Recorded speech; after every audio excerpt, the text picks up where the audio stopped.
Now, Tegu lizards have to be one of the most popular of large lizards out there, known for their great personality, pretty easy to tame down, and all in all, just a great pet.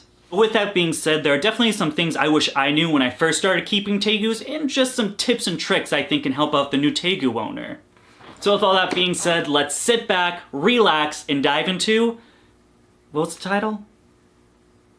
Tips for new Tegu owners. I got it. But roll the intro.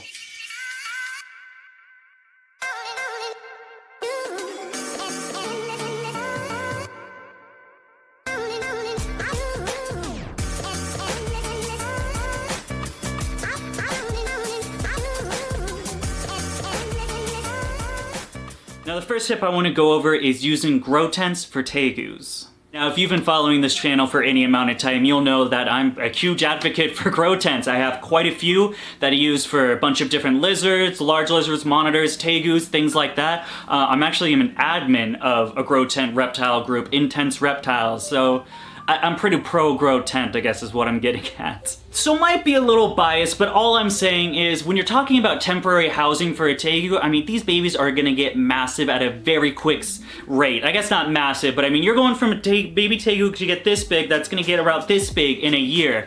Now, do you really wanna spend the $300 to $400 that's gonna take building a 4x2 wooden, then a 6x3 wooden, then an 8x4 wooden, etc., etc.? It's a lot easier just to go on Amazon, check out the grow tents, you know, they're like a fraction of the price, $80, $120 at most.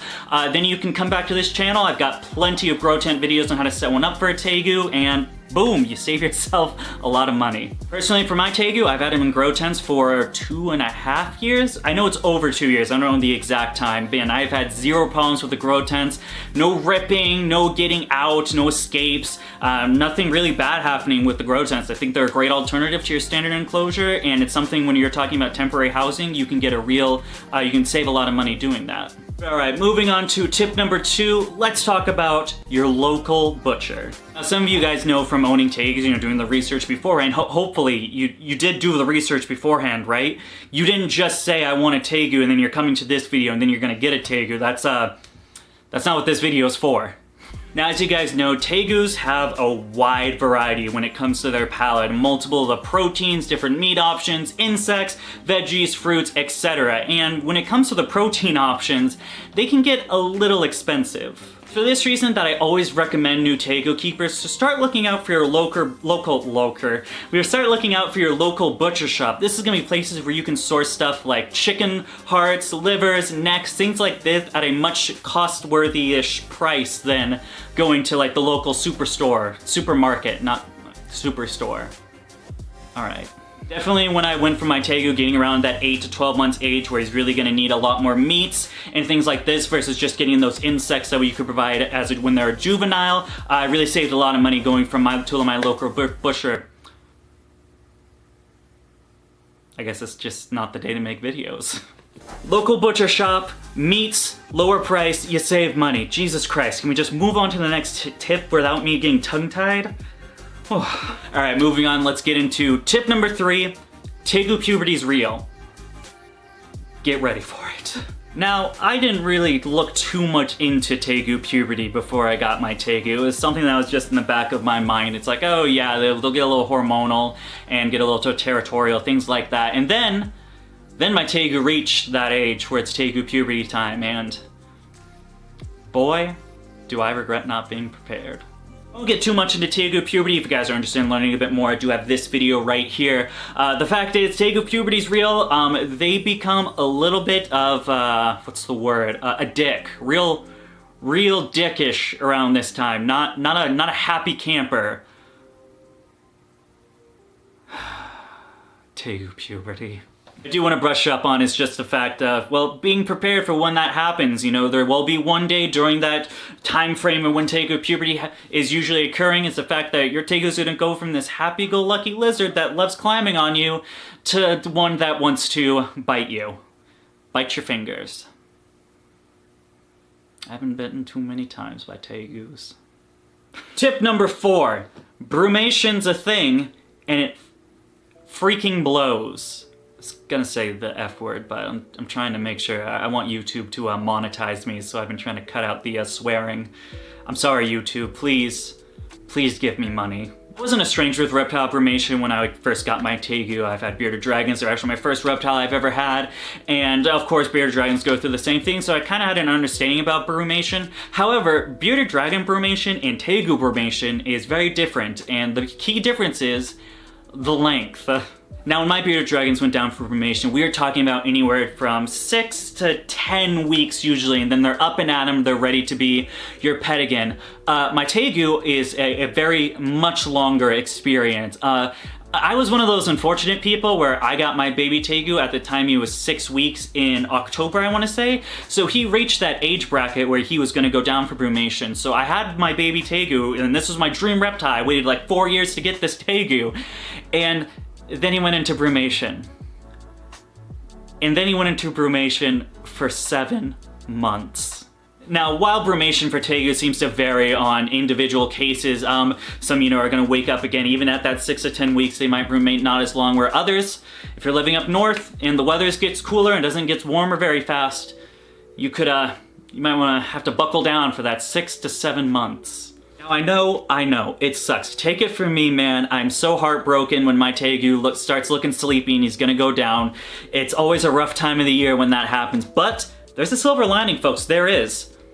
You don't have to feed them for 6 to 7 months, and hey, at least money's in you. At least you're saving some cash. If anything, at least that's the good thing that comes out of it.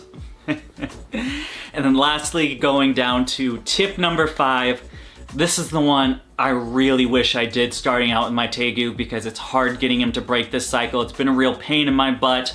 Number 5, tap train your Tegu. My Tegu was in that Tegu puberty moment. Goddamn squeaky chair. Was in that Tegu puberty moment. There was a time where, a lot of biting, charging, things like this wasn't really fun. But the months kept going on, and then here it came. My Tegu was finally old enough. He went down for brumation after, he woke up, and now he's gonna be this nice, happy Tegu. I don't know what happened down the line, but I do know this. He has thought now that my hands are food. This has been such a pain of trying to break him out of this habit of thinking that my hands are food. This isn't, I don't want people to get the wrong impression. I'm with my Tegu. I hang out with him quite often. I'm at least in there daily to maybe twice a day, hanging out with him, interacting with him. And with that being said, it's not like I'm just going in there to feed and then closing the enclosure and then I'm out for the rest of the day and that's the only thing he's associating me with. It just kind of a random thing. He just started thinking hey man, I noticed you're out of those rodents, those little mice, but I see some pinkies right there, boy. Your pinkies. So yeah, that's a thing that happened. I've been trying to get him off. We're making a lot of progress, making a lot of headway there. It's still, you gotta get that first meal in him. So that first pinky, fish, turkey, whatever you're feeding him that day, he goes into this frenzy mode where he's like, yes, I want anything that moves is food, I want it. But for the most part, he's gotten a lot better. I don't know why I paused. For the most part, he has gotten a lot better. After he gets that first meal, he starts calming down, and then I can tongue feed him. We do have some instances here and there where he's like, forget the pinky on the tongs, I see a pinky right there, and then lunges himself 2 feet in the air and bites my pinky. We're talking, here's the tongs, here's the road, and he goes, nope, and grabs the pinky. I don't know why. I wish he'd stop, my hands. My pinkies hurt, man. I just want him to stop. Alright, boys and girls, there you have it. 5 tips and tricks that I wish that people... What was the title? God. Tips for new Tokay keepers. I think it might be a top 5 because I made it a top 5 accidentally.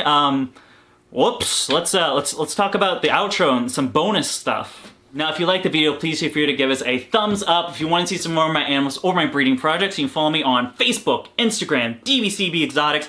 We're also on TikTok. You like some cool merch designs like this cool design? Whoa! Skull and snake, that's not cliche. That's totally original. Maybe you don't like those. We also got this design, that design, but maybe you do like this design. It's right here. You can find all those at teespring.com/DBCB Exotics right down there in the description, where we also have Patreon, guys. Patreon? patreon.com/dbcb exotics, where you get to see some premium content, such as animals I get in before anyone else gets to see them, and by God, do I get a lot of animals yearly because I'm constantly expanding my reptile business. So plenty of new, cute, crazy reptiles to check out. You also get to see, you get up-to-date updates on any of my breeding projects. That means a bunch of pictures of baby geckos, which is always cool. There's even a tier where you get discounts on the merch and the reptiles I produce. You save money on cool clothes, cool geckos, and you get to see a bunch of cute babies. I mean, I'd pay $1 for that. I guess, no, I guess I get paid to do that. But would you pay $1? Leave me a comment. Would you pay $1? I'd appreciate it if you did. All right, we're gonna roll the outro.